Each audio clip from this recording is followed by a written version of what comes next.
Hi there. I wanted to talk about a bit of an awkward topic today, but it needs to be covered, being my own hypocrisy. Well, I'd like to explain, because I think I've been very negative towards Call of Duty for the past little while now. Somebody commented recently, "Why are you being so negative, man?" To which I replied, I didn't think I was being negative. I've just been around the block when it comes to Call of Duty marketing hype trains, and I didn't want to get caught up in it. It's often the same tricks played every year. I think some skepticism, and even cynicism, when judging another COD game, is justified because of past events.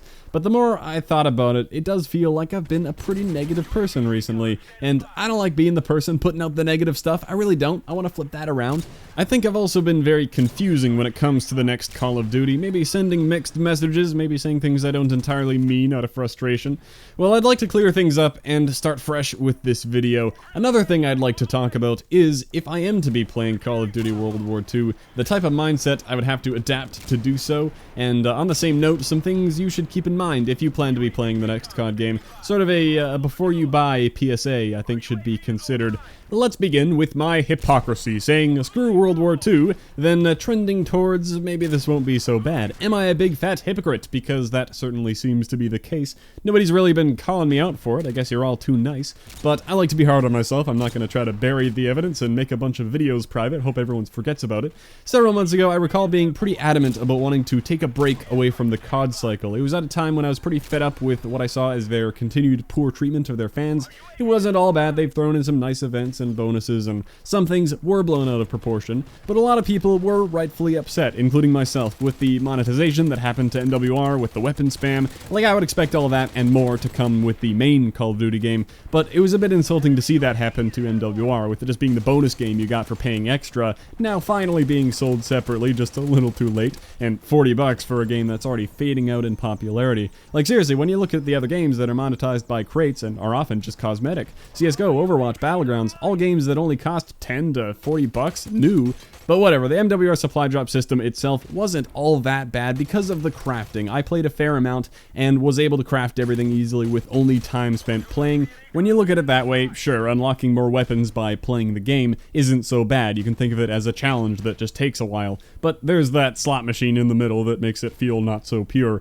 But if you play a lot like I did, I never had to pay anything to get them all guaranteed. The system wasn't horrible, but to see it happen to the remaster was what sucked. There were many people who paid a high price being promised COD 4 just to have it changed on them. And then of course there was them charging a pretty high price for the DLC map pack and not including it in the season pass and no discount or any acknowledgement of it. So I was a complete fool to get that edition of the game thinking I would be well taken care of. Turns out all that gets you is the Infinite Warfare DLC stuff, which is fair enough. I'm sure that's what all the writing says, that it's the IW season pass, but I didn't play any Infinite Warfare at all, so obviously I felt pretty shafted being a season pass holder, being asked to fork over more money for the DLC and the only game I'm playing, and I'm never tempted to feed money into the supplies drop system and never have, but I'm willing to pay for DLC. It's not that big of a deal to me personally. I just felt wronged, and most of all, I was sick of being stuck in a very negative community when it felt so preventable. Yeah, there will be a toxic aspect to almost every gaming community, but Call of Duty can be something else. Like, they could have made some better decisions, had a happier community,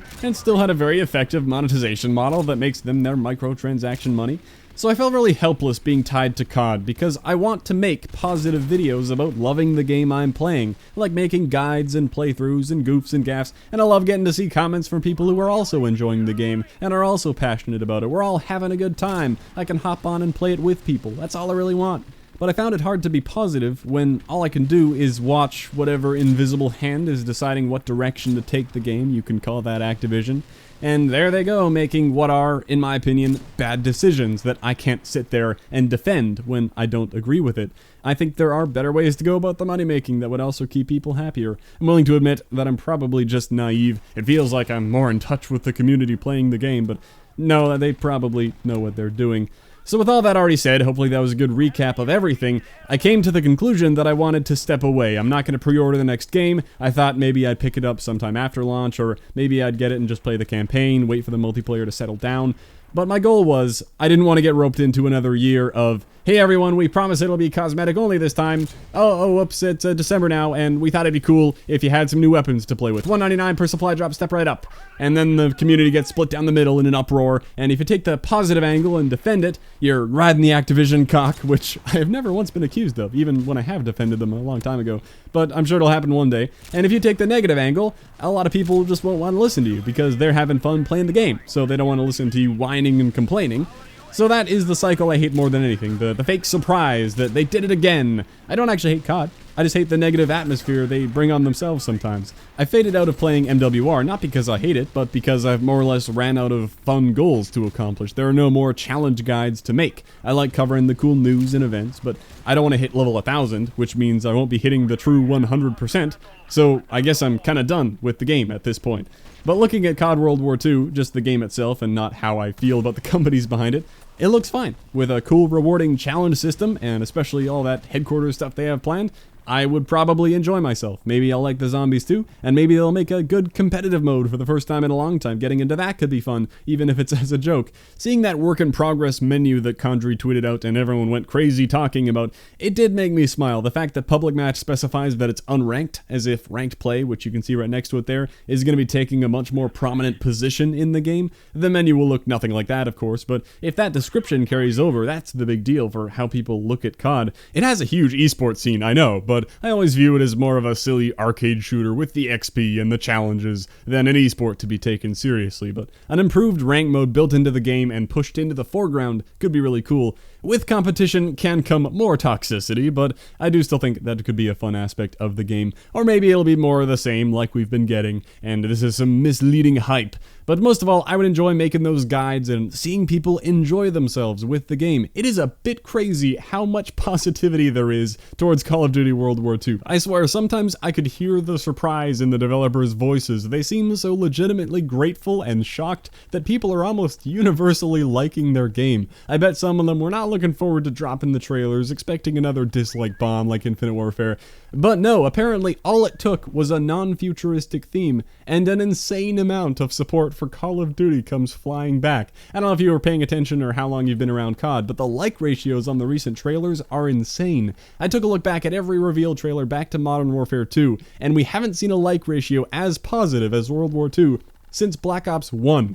Back when they weren't even on the official Call of Duty channel. And that's right, not Modern Warfare 3, not Black Ops 2. Obviously, likes on trailers doesn't indicate the quality of the game. Like BO2 moving into the future caught a bunch of hate, but it's looked back on very fondly. Plenty of people go back and play BO2. It had a great ranked competitive mode, good balance in gameplay, but COD was cool to hate for a long time. Apparently until now, when everyone got it out of their system on Infinite Warfare. Obviously, disliking that trailer became a bit of a meme, making it the second most disliked video ever.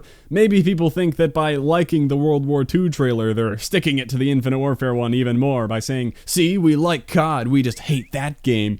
I don't know, very funny. But does that blow anyone else's mind? The amount of love that exploded for COD again, just because it's set in the past. You can even look at the amount of support, the amount of positivity on Twitter, and back to the like numbers, that trailer broke 1 million. All the other trailers have far more views and are nowhere near that. And I know that's because they've been embedded everywhere, and they're super old videos, and YouTube has evolved, and more people have YouTube accounts, and whatever else. This isn't supposed to be a scientific comparison, but you get the idea. Massive amount of support and hype for this game, springing out of nowhere.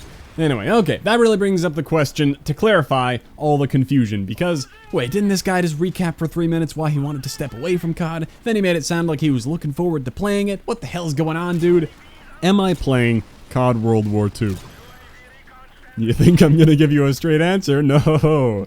Well, in truth, it's up in the air. It kinda always has been. I want to turn that question to you guys. Do you think I should get it? Because it seems like a vast majority of people want me to play it, keep things going, want me to make the guides, the content as usual. I said there haven't been people calling me out on my morphing opinion from me saying, nah, screw that game, and then into, maybe I'll play the campaign first, and then kind of accepting, what am I saying, why would I not cover the multiplayer?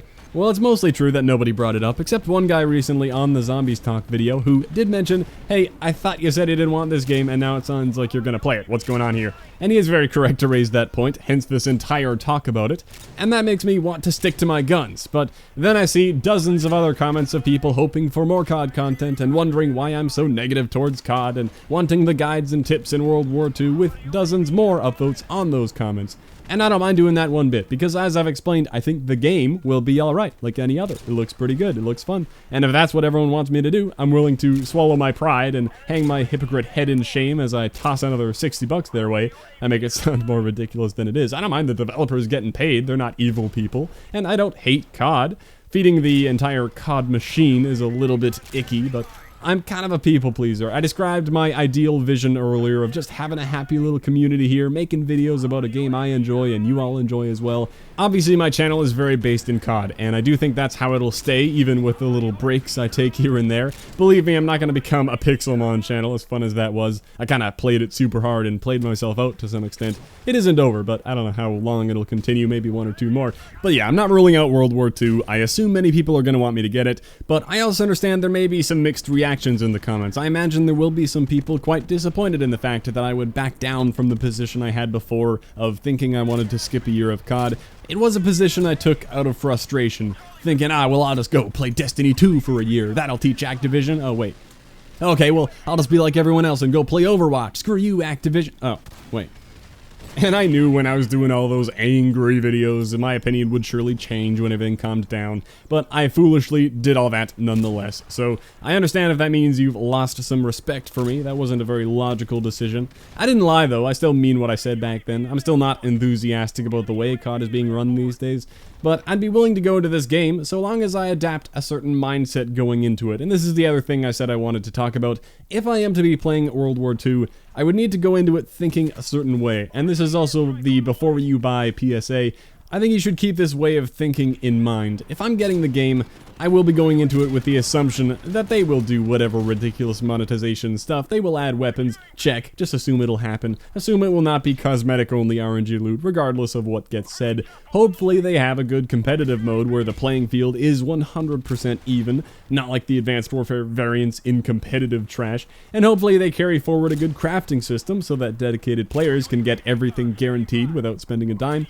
But the cosmetics, the camo, and the gear will probably get a bit more ridiculous as we go throughout the year. They may invent entirely new ways to separate you from your cache that we will all find objectionable, maybe make all your old variants obsolete by lazily replacing them with better versions that grant more XP, forcing you to grind even harder or pay up to get them all. But it'll be a big whatever from me, because I will have assumed that going in. Basically, if I'm to get this game, I'm not going to believe any promises they make about cosmetic-only loot and all that. I won't be tricked into buying the game that way. I won't be fooled for a third time or whatever it is. I will assume all those things are going to happen, and that means I'm willing to buy the game in spite of all that. So think about that if you're wanting to get COD World War II. Assume the worst case of microtransaction monetization, and then decide if you still want to buy the game in that case. If you want the game anyway, then awesome, you'll enjoy it. If not, if you're buying it on the hope that this is the time they get it right, this is the time they right all the wrongs and listen to the fans, cosmetic only, everything will be World War II era appropriate. Yeah, you can bring up the SJW trash stuff that's already not very era appropriate, but that's a topic I can leave alone. Sounds like a pointless conversation. We'll just know that hoping is a dangerous thing. Recognize the abusive relationship here, hoping that this is the time they change. Because we can take a quick look at what history tells us, and you might be setting yourself up for disappointment and a feeling like you were tricked into buying something different when they flip a switch and add something into the game that you think is lame and ruins it for you. Everyone has their own line drawn for what that is. I understand that in some ways having no expectations is dangerous, because if everyone did that, it would allow them to trample all over people and do whatever they want. If the money's still flowing in, then screw everybody. They're a business, obviously, and there is sometimes a need for the players and public figures to be fighting back and making it clear when something isn't okay. But I don't think I've ever done a good job at that. I'd rather just have the good feeling, like I know what I'm getting into buying this game. I know what you're up to, Call of Duty. I'm just here to have fun and make positive videos. So yes, because of the happy fun scenario I described before of a passionate community where we all love the game, yeah, I'm willing to get the game. It looks fun. I can cope with being another brainwashed Call of Duty fan willing to put up with their shenanigans or whatever. I do think I'll be happy to be grinding the challenges and experiencing all the new stuff, the war mode, the classes and strategies, ranking up the divisions, the zombies, the ranked mode maybe, and I'll be assuming the worst, supply drop-wise, going in. But if they do things better, if for some reason they do go cosmetic only, then it'll be a pleasant surprise and I'll get to report on that in a positive light. So here, you can clip this if you want. If I ever screw up, send me the timestamp. I vow never to make a shocked video or a disappointed video when they do something like that. When they pull a fast one and throw some pay-to-win thing into the RNG loot, and everyone picks up their pitchforks and gets mad. I will not be a part of that mob, nor will I be actively defending them. I may discuss it in a news update type of video, but you will not hear a single whine or complaint out of me. In Black Ops 3, I was a bit surprised when they ditched the cosmetic-only thing and added in weapons for the first time, because it felt like a blatant, direct lie. In MWR, I was a bit disappointed when they added weapons, because I was holding on to the hope that they could keep that out of the remaster. This time, I will not be shocked. I will not be disappointed. I'll be on the sidelines with the popcorn, making my challenge guides, opening the drops I earned through time spent in game, enjoying whatever the game throws at me, because I'm just not going to be so uptight about it. CoD 4 is close to my heart, so I reacted in kind of a dumb way when I got to a tipping point with what they were doing. But with World War II, I don't care what they do, I can find a way to enjoy myself. So if you guys think I should be getting CoD World War II, if you think it's going to be a good time, I can do just that. With the mindset of having no expectations, there's no way I can possibly be let down, and I won't feel duped into getting the game. I can always go play something else. And I'm still not planning on pre-ordering it, because that feels so very wrong. I could pre-order it a day before it comes out, how about that? I can get all your fancy camos. It should be very easy to grab a beta code off Twitter and play that on the 25th. I will obviously be doing stuff with that, and getting beta codes from Twitter is always easy. I got 3 Destiny 2 keys in like half an hour. There's a pro tip for all of you. To search beta code on Twitter, look at the live tweets, and refresh. Anyway, this has been quite the ramble, as usual. I am very interested in the comment discussions on this video. I'm expecting that mix of people, some of whom don't care at all and are hyped for World War II and want me to get it, and then maybe some people disappointed in me for changing my mind like this, but I can assure you, minds change, opinions change. When I made those frustrated videos, that wasn't fake, that was just me being frustrated, and when my opinion changes over time, that isn't me caving to some sort of external pressure, that's just me realizing, hey, this game isn't so bad. Maybe you can put your pride and this grudge aside and do what you'll probably have more fun doing, exploring the new game and making these videos for the people who want to see them.